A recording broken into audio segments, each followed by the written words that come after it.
And what's your date of birth? October 22nd, 55. And your place of birth, where were you born? San Jose. How tall are you? 5'7". You got a driver's license here? Yeah. Just relax, let me do the work. If we mess them up, we have to do them all over again. Just look straight ahead when we take the picture. Okay, now turn to your left. Step back just a little bit so we can see the marker there. Straight ahead. Okay. Now turn around the other way. Step back just a little bit. Okay, we got it. You can step down.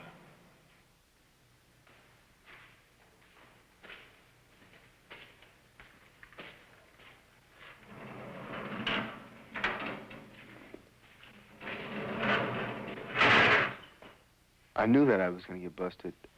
I knew it was going to be something really up there like murder, kidnapping, or bank. I remember when we drove to the 7-Eleven store, my crime partner got out. We'll hurry it up, huh? Yeah.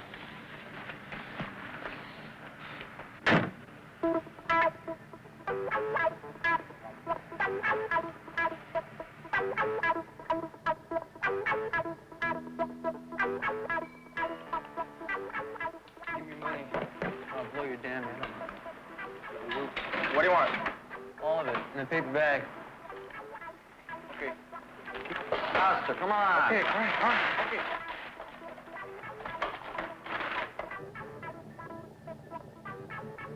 The coin? Everything. Come on. All right. Okay. Faster. Okay, all right.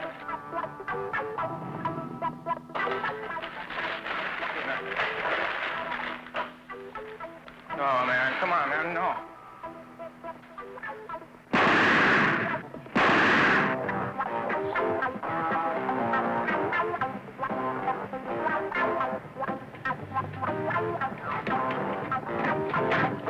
Let's go.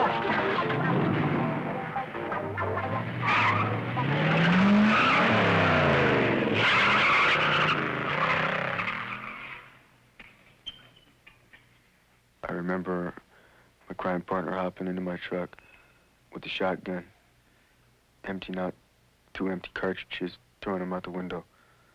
He was laughing, saying, "Hey, Kenny, man, you ought to have seen it was a trip."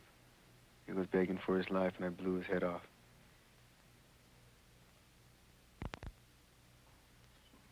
I could have done the killing myself. They can charge you just as the same as the guy who pulled the trigger. I can't understand it. I started this business when I was 15 years old, and I was looking at maybe someday that he would take over the company. But when he got in this problem and all this publicity that I got there, I was ready to sell the company and just move completely out of the state. You know, I can see sometimes kids are hungry, they don't have any money, they need money for their, whatever it is. But Kenny's never needed that. I can remember Kenny as always being a difficult child, but I can remember also when he was very little, he was a very good baby, but he was a very restless baby, more so than any of my other children. I had the 3 of them really close together, and I would sit down and read to them at nighttime. He would be the first one to get up and move away about 2 minutes after I started the story, just, you know, restless. And he cried an awful lot. My mom is particular about her house, you know. She always wants a nice, clean house. Always pushing, you know, to be super, super neat, you know. And that's what she did with me. "Hey, Kenny, why don't you wear corduroys, nice shoes, why don't you wear nice shirts?" So I did just the opposite. Brandy, come on. Come on, boy. She was always picky about my friends, you know.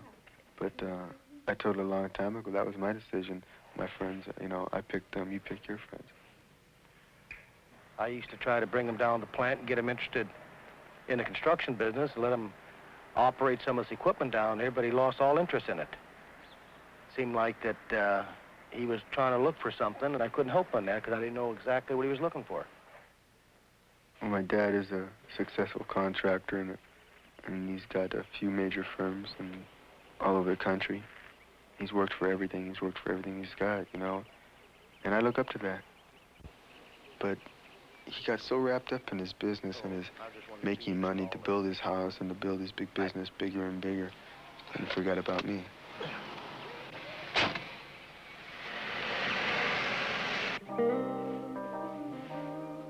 I found a few other buddies were that way too with their family. They just were lonely, they didn't care, they seeking excitement and just looking out for fun. It wasn't no outrageous gang of about 200. It was maybe about 60 or 70. A lot of being in the gang was a sort of security. I don't even know you. Get against the wall, man. Get against the wall. Wait a minute, man. What have you been doing, snitching on my partners, huh? Hey, who'd I snitch on, man? I didn't snitch on nobody, man. Hey, wait a minute. My partners are in the joint. We did a lot of rumbling, we did a lot of fighting.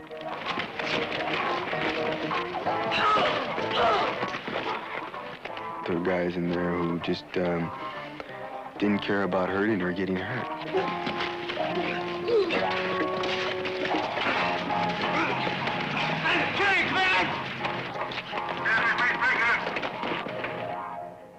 Then I got into the gun bit. I was fascinated by guns.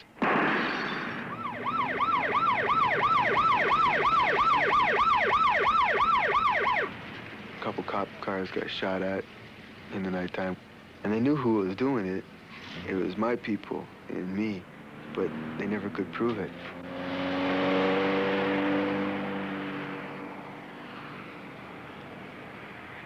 One day I found a gun in his room. I didn't know what to think. I really didn't know what to say. And I questioned him about it, and he said it was so-and-so's gun, you know. And he says, well, it's registered. I said, well, we'll just call the police. Anyway, we called the police, and to find out the gun had been stolen. That's when they decided to put him at the boys' ranch, because they felt that maybe this is where Kenny needed to go. This James Boys Ranch is kind of like a rehabilitation center for young people. It's really a reform-type school. I just didn't dig it there. I cut out about 5 times. I attacked a counselor with a shovel. I was in isolation 6 times.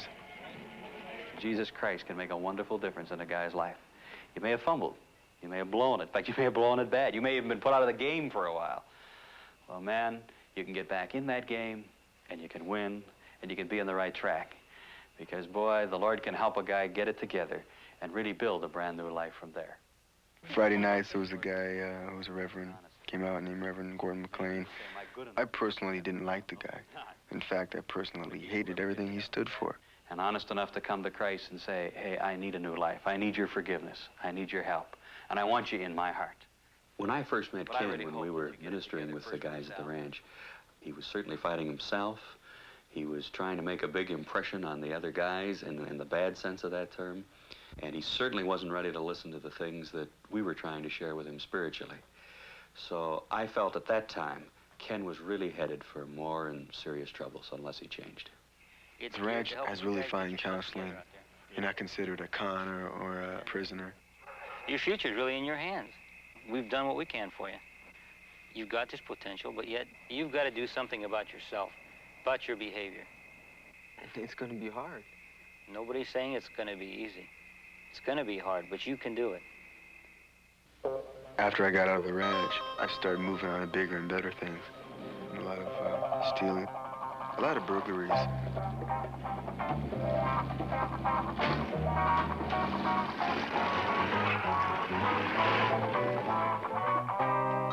When you do something daring, do something that's, is illegal, and you do it, you get your kicks. Some people get their kicks that way, You just build up a certain amount of adrenaline in your body, that gets you mentally high, And when you get that much in there, hey, you don't do anything really just to keep it up. And it's just a good feeling, and it's fun, really, just to get chased, to see if you can get away. How good really are you? And you find out when you start pulling stuff like that without getting caught.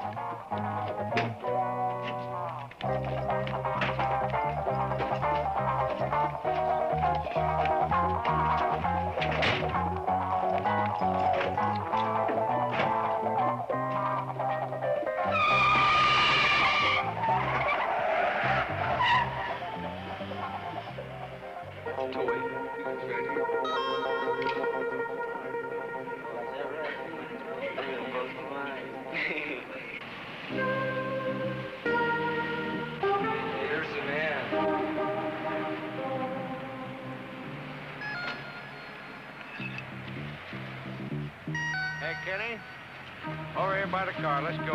Want to talk to you. You guys want to step back over there?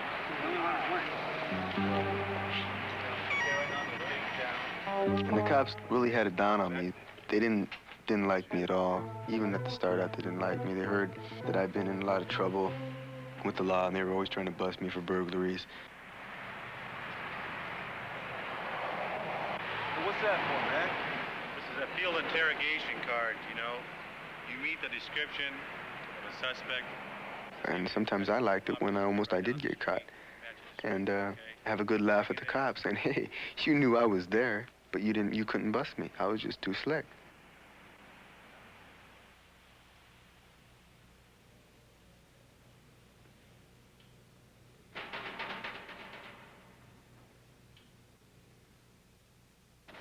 It's not too bad. Yeah, well, look who's here. What are you doing smoking? It's about that time of month, don't you think, John? Oh, yeah. You know what we're here for, boys. Collection day. We had a protection racket going out of high school at the high school that I was at.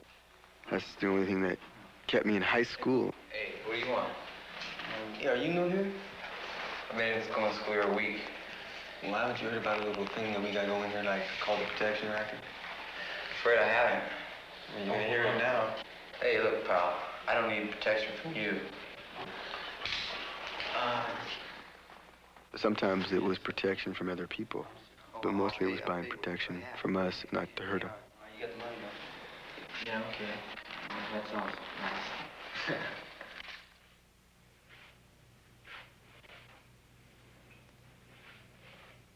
I was brought up where you have respect for your elders, and I try to get that on to Kenny, but he didn't quite understand that.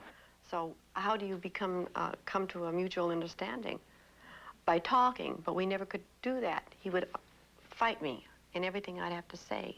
Or maybe I would fight him in everything he had to say. One of the biggest discussions that we had when he got a little rough with his mother. And that's when I got into it, and that's when he left the house the last time, because I just told him, you better pack your things and go. Because if another man ever touched your mother like you did, well, I'd tell you, there'd be curtains for one of them.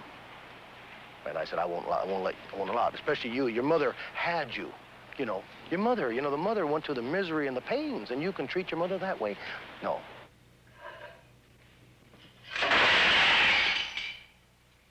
I hated her.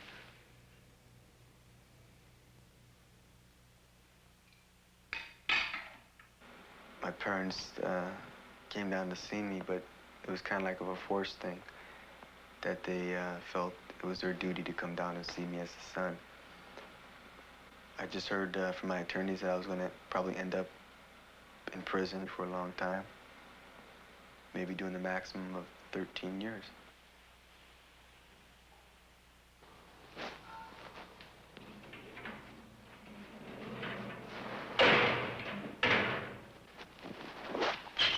After being in there for about 3 months, I was selling with a guy who was 42 years old who murdered his wife. He was into a religious thing that I never did want to get into. Hey, old man, what are you reading? It's the Bible. Called The Way. It's a new translation. Very interesting. It's a modern translation. You'd probably like it. Hey, Bible. Don't tell me what I'm going to like and what I'm not going to like. Are you into that stuff, man? I'm trying. You're trying, huh? What do you mean you're trying? Are you one of those Christian people, aren't you? Yes, but not a very good one. I figure a sucker who murders his wife is a Christian. Wait, what were you doing before you got into this? Were you a wino or you what? What were you? I was a university professor. A professor, huh? Is that where you come up off the wall with all your big words? It's important that a person try to learn to communicate. Well, I can see right off the top that we ain't gonna get along. You a Christian and whatever, college professor. Is that what you are? Mm-hmm. A college professor and a Bible freak. I wouldn't call me a Bible freak. Now, what are you doing reading the Bible then, chump? My mom got me into this Bible thing, you know. I didn't dig that at all. I think once I prayed and that prayer didn't help, you know. I still got sent up It didn't do no good, so I figured, heck, what's this all about? I ain't talking to no God. I'm talking to myself, that's all. This Bible is nothing but a book that has suckers into people and buying them. That's what I thought of the churches, too. I thought it was a big racket. I figured, hey, if you gotta pay to go to church, why go to church? So instead of paying to go to churches, I robbed them instead, you know? Here they come, Kenny. Sucker, get the money, Johnny. What you? Come on. Come on, go!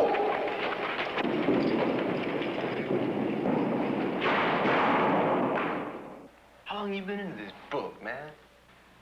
Probably for a long time, but only when I needed it. Only when you needed it.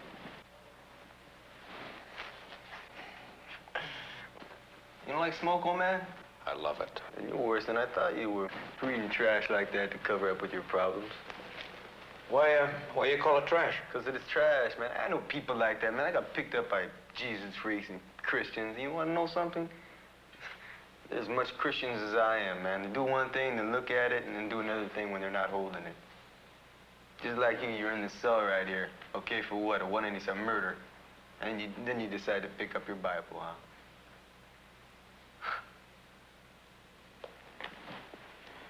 It helps. Helps do what? Hey, old man, I'm talking to you, man. It helps do what? It helps ease a bit of the pain. What pain, man? You wouldn't kill your old lady unless you didn't want to feel some pain, isn't that right?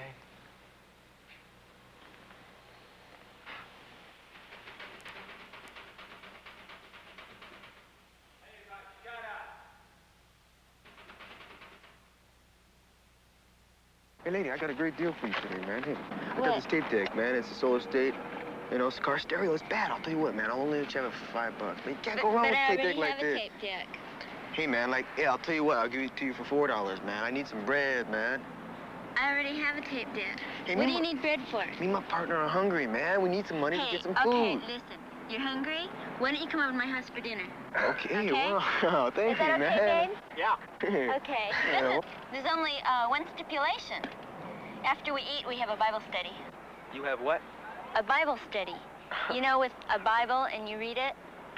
Hey, wait a minute out here. Like, I don't know about my friend. I gotta talk to this guy. Come here. Let's get out of here, man. Hey, man, like, I'm hungry, man. Hey, hold on, man. I'm hungry, man. I tell you what, my mind says no, but my stomach says yes. Pass me the salt, please. Thank you. This is good. What do you need to steak, Holmes? It's all right, man.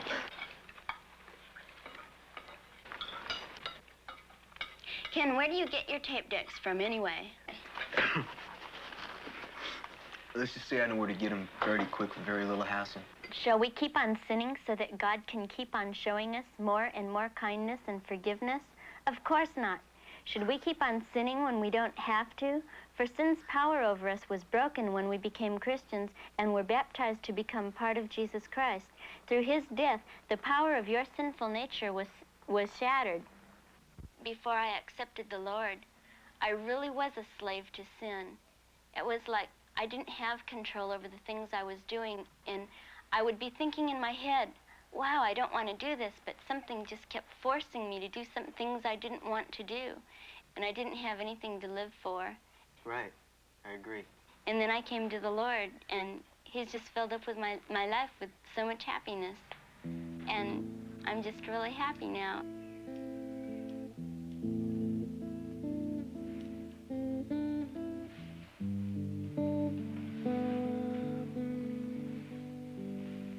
What are you thinking of, man?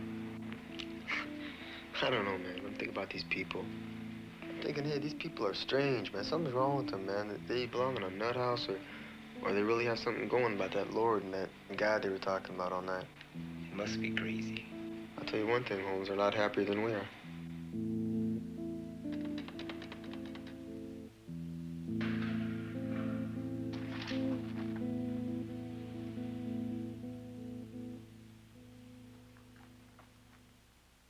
Bible. You and your phony God. Who turned you off to it? Who turned me off to it? People like you. using that for an excuse to cop out. Jesus freak will pick you up and tell you, hey, man, they crammed some pamphlet in your face and said, the Lord saves. Well, where's your God now, man? Hey, I don't see him getting you out of this cell right now. Where is he, huh? Kenny, you know, this could help you a little bit, too. It might ease a lot of that turmoil. No. Why don't you try it? Because I don't want nothing to do with that, man. Hey, that's a sin, man. That's a disease. That's one disease I don't want to catch.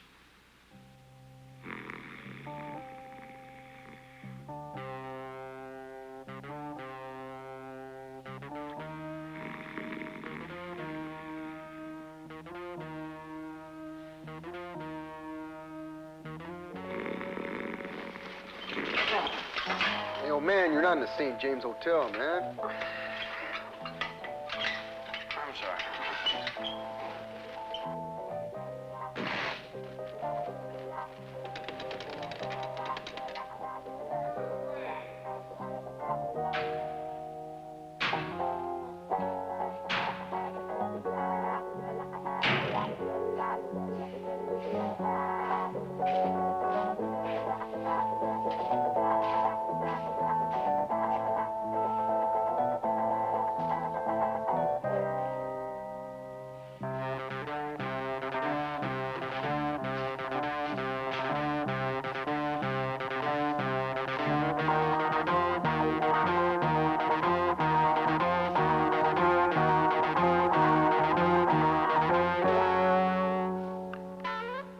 Rather than walking like a stir-crazy ape or a young Al Capone with his guts turning out, why don't you stop fighting and give Christ a chance?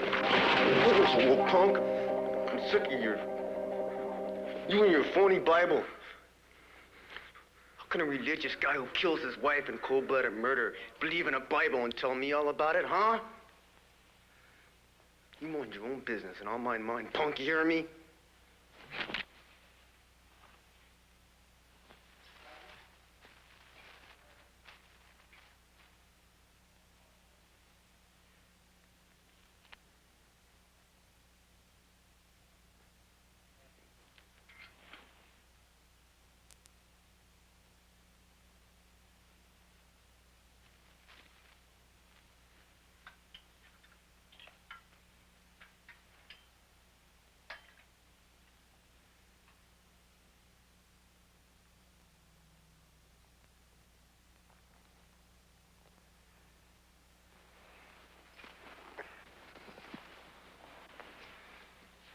Hey, I'm sorry about what I said, man.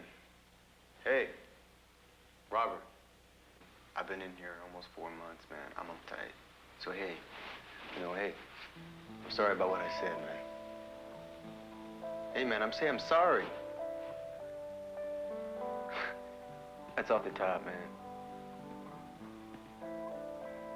Hey, man, if we're gonna be partners and not to sell in here, at least you gotta know how to handshake, right, man? Give me your hand. Shake like this, man. Come on, like this, like that, like this. All right. Okay.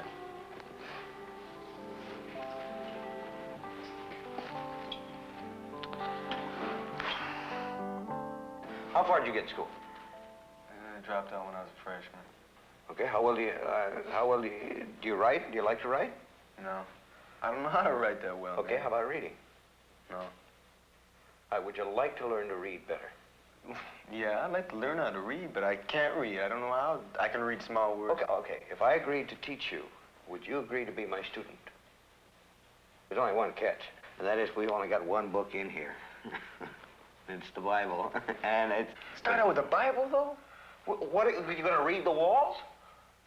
Hey, man, that kind of language I can understand, man. But a Bible? All right, listen. It's the only thing we got, okay? Come on. Now, all right, what I want you to do, all right? Don't worry about impressing me. Don't worry about anything, okay? Just start anywhere you want and read what you can. If you hit a word that you stumble on or that you don't understand, ask, all right? In all seriousness, read that as well as you can. Now, in mid-September, all the people assembled at the plaza. I'm talking about Princeton, right? No, come on, now read it. At the plaza. In front of Watergate. You're right on. And Requested. requested, Okay, do you know what it means? Asked. for the Lord has brought me here to use me to define the truth, and some preach to make me jealous, thinking that their success will add to my sorrows here in jail. Wow. But whatever their motive for doing it, the fact remains that the good news about Christ is being preached, and I am glad. Okay, one cold water flat. How you spell cold? C-O-E-D-L. You sure that's right? I'll work on it. C-O-L-D. C-O-L-D. Water. You can abbreviate that. That's H2O. Right. Flat. F-L-A-T. Okay, now what do you want to tell them about this magnificent, you know? Well, tell them that they don't need pictures to hang on the walls. There's plenty of those. Okay. Hey. What about the, How do you wind up? What? How'd you wind up wheeling for a guy that you didn't dig the scene that he was into? How would I start the wheel for a guy that I didn't dig the scene that he was into? Yeah. The trigger man. I don't know, man. It just happened. You didn't want to be there, though, did you? No, not really. I knew kind of what was happening at the time, but I didn't really... You were afraid of him, right?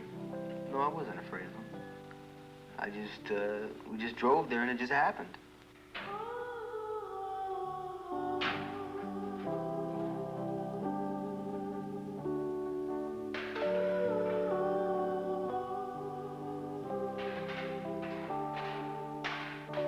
Why don't you try and relax, Kenny?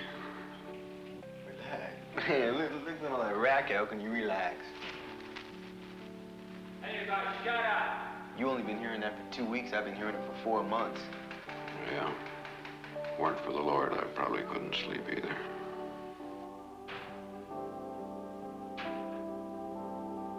Weren't for the Lord, I guess I couldn't sleep either. Why don't you stop fighting and give the Lord a chance? The Lord can help a guy get it together and really build a brand new life from there. Kenny, the Lord could ease some of that pain and turmoil in you. Before I accepted the Lord, I didn't have control over the things I was doing and felt like I was a slave to something that I didn't want to be a slave to. Kenny, God really cares about you, and He does love you. God cares about us so much that He sent His only Son into this world to give His life for us. He's just filled up my life with so much happiness. Kenny, Christ can make a real difference in your life. Come to Christ and say, hey, I need a new life. I need your forgiveness. I need your help. And I want you in my heart.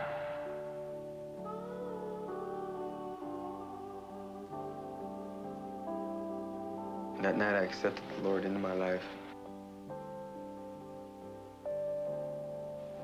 For I live in eager expansion in hope that I will never do anything that will cause me to be ashamed of myself, but that I will always be ready to speak out boldly for Christ while I am going through all these trials.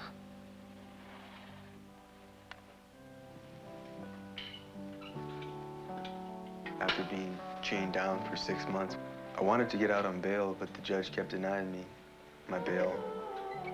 Even didn't even want to hear a motion for bail, let alone grant me bail. I talked to Bob about it, and he said, you can't make deals with the Lord, you know. He doesn't work that way.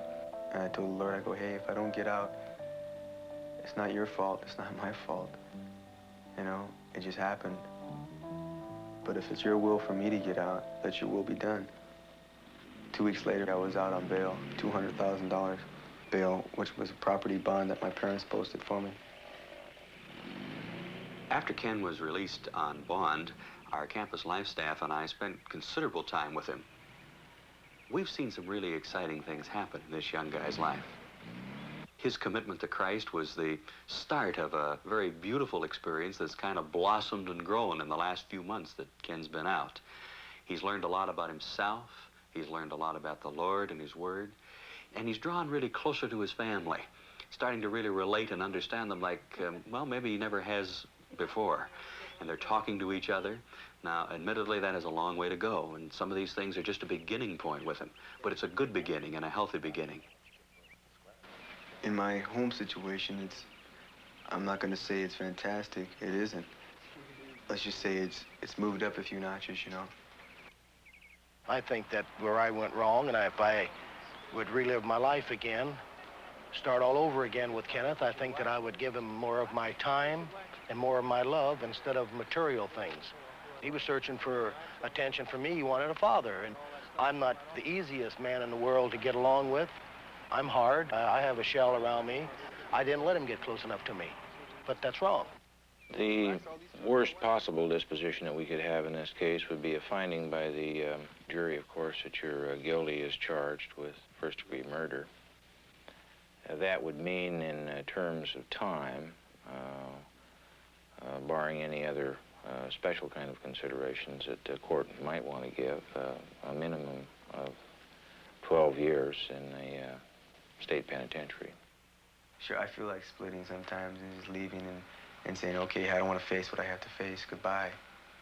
But there's so many more important things I got to do here with the young people and just sharing my testimony with people. One of the best indications of Ken's sincerity and his new Christian faith has been his real desire to share with other young people. So I was into that kind of thing, burglaries, robberies, armed robberies. And I'm just sharing what the Lord has done for me and what He can do for you. He's not going to take all your problems away from you. He's not going to do that. He's just going to help you. But you just can't go up to Him and say, hey, man, I want you to help me out now that I'm in trouble. And then after you get out of this jam, you know, and maybe not get busted for it and think everything's cool, and you say, hey, goodbye, sign him off. You can't do that. It just can't be a one-night stand, man. What do you think of that? Why don't you help me with the Lord? That's what I'd like to see you get into, man. That'd be a good trip for you. Yeah. You know, because you were in my trip before. You were in my gang, and you know what we did. And the old Kenny I used to know, he was like a cold, sick person. I always wanted to get in hassles and rumble with people, and like now he's just a different person. Ken has really changed. Earlier, well, I was really concerned that there wasn't much hope for him. But I've seen this young guy under some of the most difficult situations in the face of a major trial and a court action, out of a tragedy, really turn his life around with the Lord's help and direction. I had a seller named Bob who I was selling with. He was 42 years old. He just got through killing his wife and then met the Lord inside the jail in the maximum security cell. We shared a few things from the book. Well, he tried to share with me, but then I kind of like shined him on all the time, told him, hey, that Bible ain't for me. I'm not into that religious trip. But then after a while, I think it was about 2 weeks after he got there, I really started digging into the Bible. And I really started thinking about my life. What was my life worth then, you know, before I went in? And even after I was in for 4 months, it wasn't nothing. It was just screaming, yelling, and the whole really psycho trip. But after I met the Lord in there, I kind of had him, you know, kind of said, hey, man, I want to get out of here. I'm going crazy. I'm blowing it in here. I know I'm going into an institution real soon. Hey, why don't you kind of help me out? So I prayed, and I prayed hard, asking the Lord if He'd help me get out even for a little short while. And He did. 2 weeks later, I went to court on a motion for bail. And the judge granted the motion, and I went back 2 weeks later, and my parents set the $200,000 property bond for me to be released. I kind of said to myself, well, thank you, Lord, for helping me out when I wasn't even worth helping. Well, I'm not saying that everything after that has been just really mellow and really right on, you know, and that I haven't had problems or that I haven't blown it. It's a really heavy trip with me that I met the Lord, and I'm 18 years old. Some of you are 17. I'm just 1 year older than some of you guys here. And I know what's happening through your minds. It's not an easy thing right now to be 17, 16, you know, 15 and grow up like this fast, going through institutions already. But when you get out of here, just make it. You know, don't only make it on the streets, getting a job, don't only make it just getting it on with your parents, you know, and having a good time and not getting busted. You can do all that, but you got to make it with the Lord, too, that's for sure. Let's just say it this way, that I love you all right here, you know. I consider you all my friends. And I just don't want to see you end up in the institutions or, go through what I went through when you're 18 years old. That's all I have to say. Will the defendant please rise? It is a judgment of this court that having pleaded guilty to the crime of murder in the second degree, that you be sentenced to the Department of Corrections to be confined to prison for the term prescribed by law, 5 years to life. I don't know what a few years in prison down the road is going to mean in this young man's life, but I do know that now he's got a firm and a confident faith. And while it's a terrible thing that a tragedy had to happen to make that change, yet the change is there.